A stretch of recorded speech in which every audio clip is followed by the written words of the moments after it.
Long ago, in the distant past, in an age where gods and humans lived together in harmony, there was once a kingdom called Skyworld. This kingdom was ruled by two beautiful goddesses, Palutena, who administered the light, and Medusa, who ruled darkness.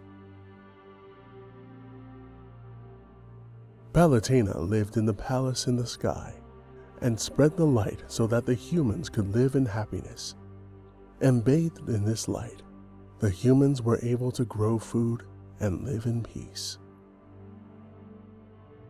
However, Medusa, the goddess of darkness, grew bitter and jealous of the goddess of light's praise and admiration, and began to resent and despise mankind.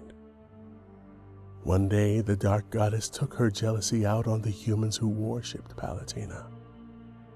She dried up their crops that they took great pains to grow, and even turned some humans into lifeless statues.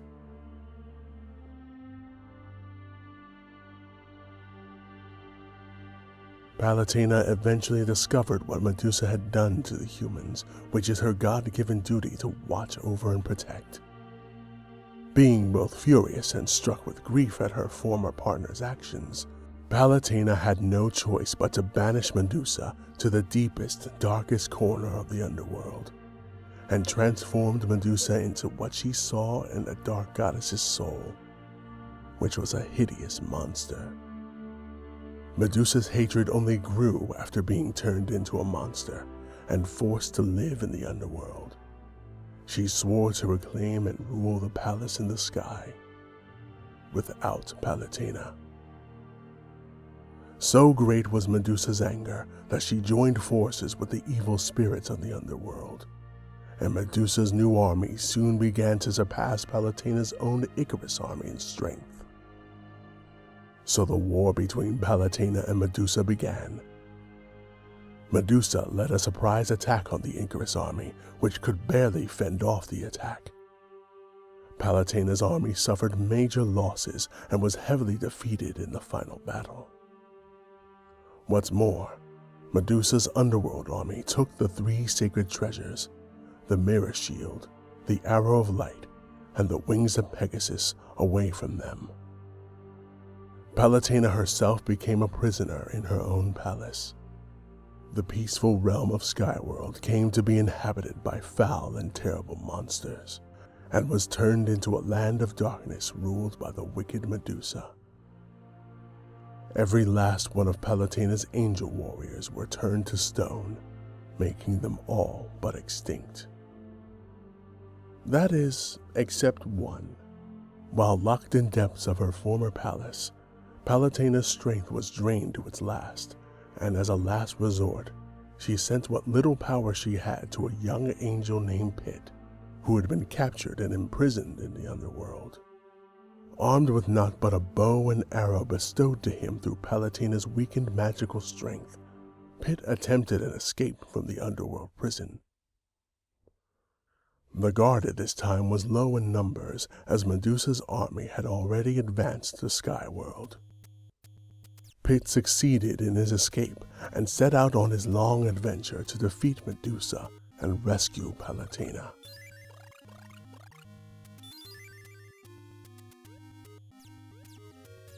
Pit ventured through the underworld, and after many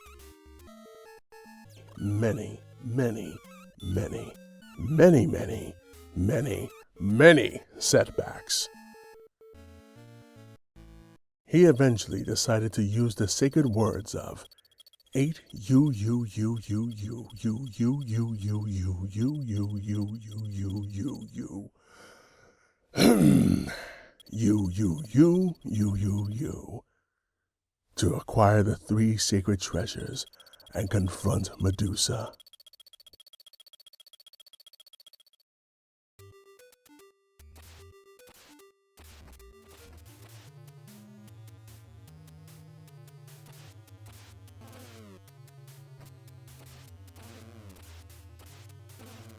It was a grueling battle. Pit had to use every maneuver in his arsenal to fend off against Medusa's relentless and unpredictable attacks. but Pit eventually came out victorious.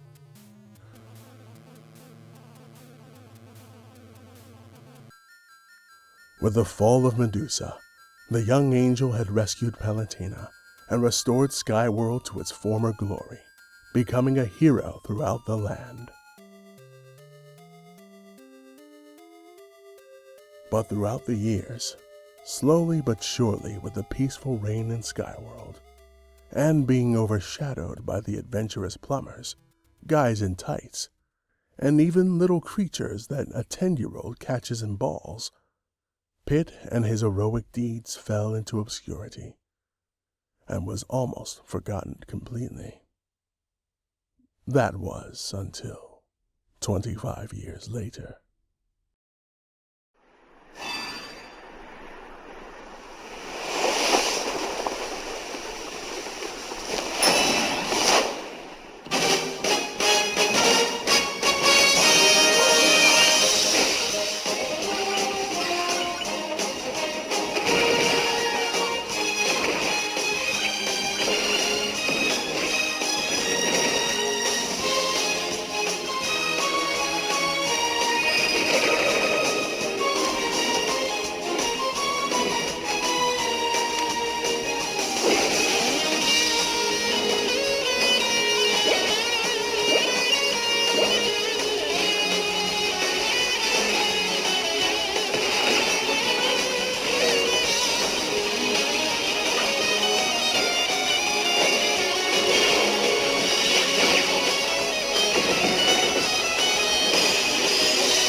Sorry to keep you waiting. And sorry to keep you waiting, ladies and gentlemen. Welcome to my long-awaited playthrough of Kid Icarus Uprising. So I have a lot of good things to say about this game, and I'm excited to do it. I recently got my 3DS capture software, which you are seeing right now. There's not much lag between it and the 3DS, which I'm liking. But anyway, on to Kid Icarus Uprising. Well, this is a game that is fully voice acted for a 3DS game. That's quite impressive. Resurrected, yes. Though the goddess of darkness was defeated long ago. I think the last Nintendo game that was fully voice acted was that other game. But anyway, let's listen to this cutscene here.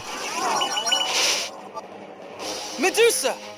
Hello there, Pit. And you too, Palutena. Here to crash my homecoming party? This really doesn't look like much of a party. What better way to celebrate my return than with a festive little bloodbath? After all, I have been gone for 25 years. They're moving their attack to the ground! The voice acting in this game, as I said, is really good. Like, for Nintendo standards, it's really freaking good. A+. That was Medusa from the first Kid Icarus that we defeated. She's voiced by Cree Summers, and she does a lot of voices from the 90s. I think she was Penny from Inspector Gadget, Number 5 from Kids Next Door, and Elmira from Tiny Toons. She's in a lot of stuff. So chances are, if you watch cartoons of the 90s, you've heard her before.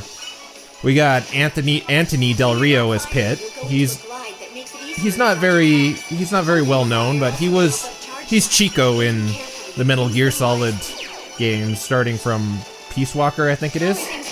And that's Ali Hillis as Palutena. She is Lightning in Final Fantasy 13. Your destination should be coming into view now. Now they're attacking the town? This isn't right! The people need your help. I'd better get you over there. Get ready for epic music. Do you hear that? Do you hear the people's cheers? They're celebrating the return of the goddess Palutena. Despite the underworld invasion, the people have us on hold. It's our duty to protect them. Prepare for land battle, Pit. Alright, so that was the air battle section. I'm just trying to get this all out of the way, because the first chapter doesn't have too much of the meat and potatoes of the dialogue in this game. It's mostly tutorial stuff like it is right now. Try turning left, Pit. But the air battles are more like a Star Fox game. It's on rails, and you just kind of shoot the enemies down with your reticle here, that green thing on the screen. But the land battles, you'd think they'd be like Zelda, but no, they're a lot different. A lot of people complain about the controls in this game, but I kind of just got used to them, because I really like this game. It really grows on you. The way you do land battles is you hold the 3DS with your left hand. With your right hand, if you're a righty like me, you hold the stylus in your right hand and you aim with it, and you shoot with the L button. It's known to give some people some cramps. I've heard it's broken some 3DSs, but I don't think it has. I've played this game to death, and my 3DS is fine. Well, I'm playing on a new one, my capture board one.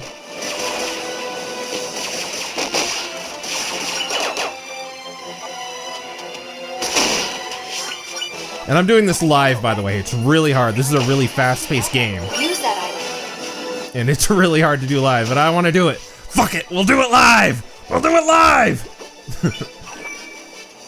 But you spin the camera around by, like as Pit said, you spin it like a globe, and you hold it to stop. Now over here is an intensity gate. Huh? What's this? An intensity gate.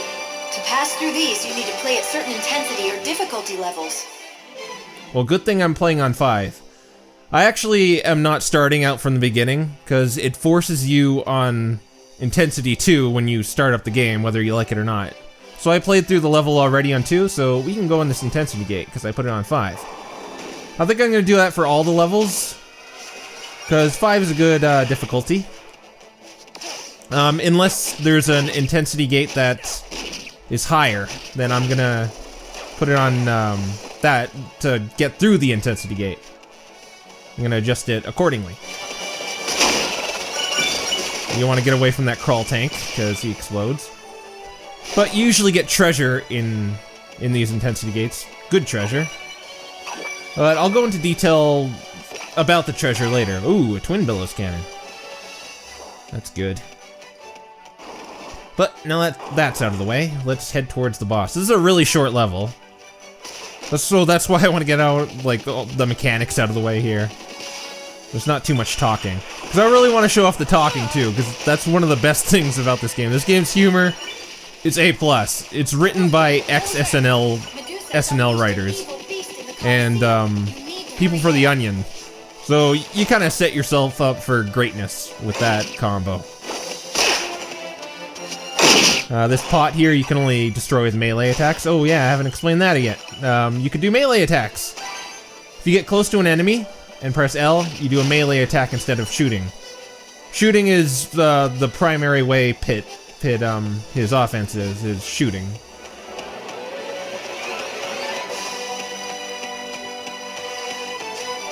Oh yeah, and if you run too much, Pit tires out. I'll show it down here. Like, if I'm running along, oh, he's getting sweaty, oh, he's tired, and he can't move right now. So that's balancing. You know, there's another game where you could just dodge stuff, like so.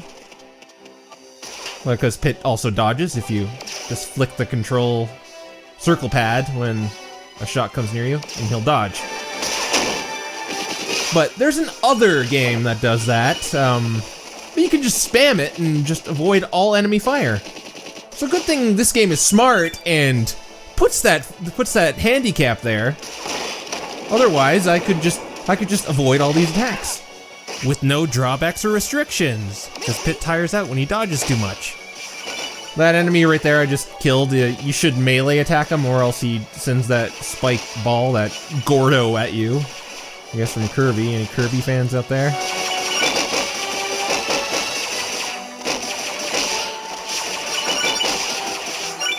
So, right before a boss, they'll always give you this, which is Drink of the Gods. It'll fill your health up to maximum before you go face it, which is awful nice of them, because the bosses can be quite difficult sometimes, but this one is quite easy. Twin Bellows! The Underworld's faithful watchdog. That's right, it's Twin Bellows from the original Kid Icarus, the first boss of the Labyrinth. Play dead! Try circling left or right as you attack. Keep your aim focused on the enemy. So, you might think he's based off Cerberus. I mean, he's a dog with multiple heads, but no, that's Orthoros, Cerberus' brother. Orthoros has 2 heads, while Cerberus has 3. Yeah, I think Orthoros is kind of the not-so-well-known multiple-headed dog. I think he was on an episode of MLP, actually. Even the name Twin Bellows, Orthoros, Twin Bellows the Ferocious, according to the bottom screen.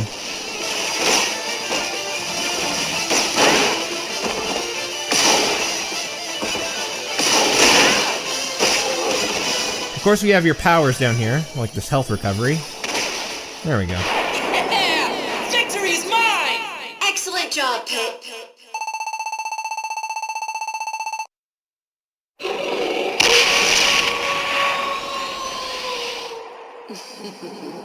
Listen well, Medusa. Your days of darkness are numbered. Prepare to meet the light! Let's return for now. This was just our first step in defeating Medusa. Is it me, or was Palutena kind of condescending there? She's like, yeah, okay, Pit, lay off. Let's just go to the next mission. Anyway, we got our Twin Bellows Cannon and a Violet Palm, which are 2 different weapons, because I want to show off all the weapons in this game. Oh, and that's another power, as I was explaining earlier. The powers are the stuff Palutena gives to you that sort of add to your arsenal. So this, you just don't flinch whenever you take... You still take the damage, but you just don't flinch. And, well, and your defense goes up, too. And that, too, we get some challenges. That might look familiar, huh? These are like Smash Brothers. This is like the sort of achievement system in Smash Brothers. Oh, and that would make sense, because it was made by Sakurai. This game was made by Sakurai as well. You could also use these feathers, like in Smash, to unlock challenges if they're too hard. Like, here it says destroy 200 enemies in chapter question mark, so there's probably one coming up. Which one did I do? Yeah, chapter 1, destroy 100 enemies. I did that, so I got that, which is a landmine, another power. But, I think that'll do for the part, and I'm really excited to get this off the ground, so I'll see you guys next time on Kid Icarus Uprising.